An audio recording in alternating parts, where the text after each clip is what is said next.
No último vídeo foram mostrados os parâmetros básicos do uso do comando plot, que é usado para gerar gráficos no plano. Nesse vídeo serão apresentados alguns parâmetros e comandos um pouco mais avançados para a geração de alguns diferentes tipos de funções. Algumas vezes na plotagem de um gráfico é interessante mostrar a malha quadriculada de fundo. Para fazer isso no Sage, existem dois parâmetros que adicionados dentro do argumento do comando plot produzem a malha de diferentes maneiras. O parâmetro frame, que pode assumir os valores true e false, e o parâmetro gridlines, que assume os valores true, false e minor. Considere então a função f de x igual a seno de π vezes x, que ao ser plotado tem esse gráfico como padrão.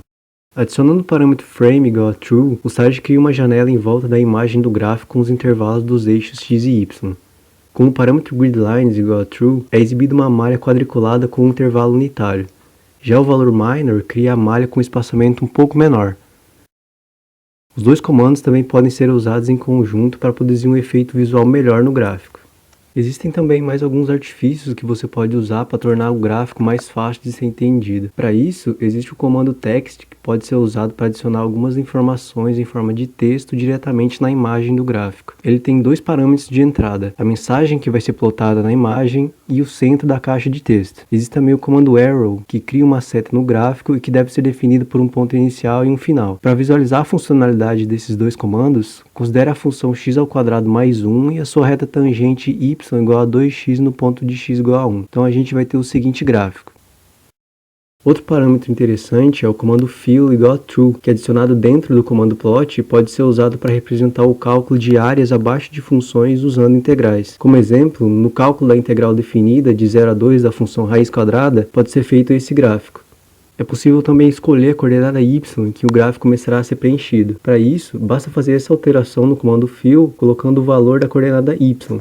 Algumas vezes, quando 3 ou mais funções são plotadas no mesmo gráfico, é também interessante mostrar qual é qual através de outros meios visuais. A melhor maneira de fazer isso é através do parâmetro color dentro do comando plot, mas também existe um método de alterar o estilo das linhas de cada função com o parâmetro lineStyle, que admite os seguintes valores.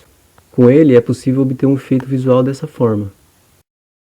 Para plotar gráficos de equações que são dadas na forma implícita, como essa equação de circunferência, seria necessário isolar a variável y colocando ela em função de x e depois fazer uma superposição dos dois gráficos. Só que para outras curvas, como por exemplo essa, seria muito trabalhoso ou talvez até impossível de fazer a separação de variável. Para isso, existe esse comando que permite fazer a plotagem desses tipos de equação. Então, para a função anterior, a gente tem o seguinte resultado, onde aqui esses dois parâmetros dentro do comando indicam os intervalos de x e de y.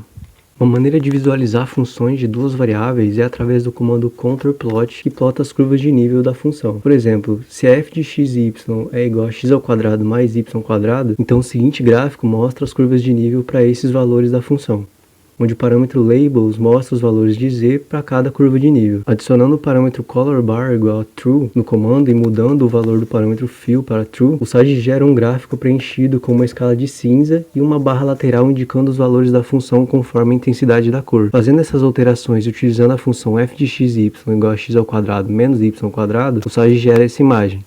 Ainda, é possível escolher os valores particulares para cada valor de z da curva para ser plotado. E para fazer isso, é preciso adicionar esse parâmetro. Dentro dele, você especifica cada valor da função para fazer a plotagem. Utilizando então como exemplo a função anterior, que tem por padrão esse gráfico sem a escala de cinza, a gente tem esse resultado.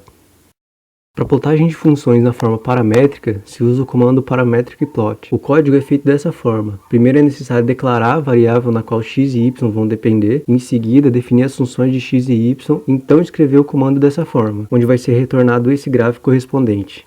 Por fim, o Sage admite um comando para fazer a plotagem de funções vetoriais, que é o comando plotVectorField. Usando como exemplo essa função vetorial, primeiro é necessário declarar as variáveis da função através do comando var e depois escrever o comando dessa forma, o que vai gerar para a gente o seguinte gráfico.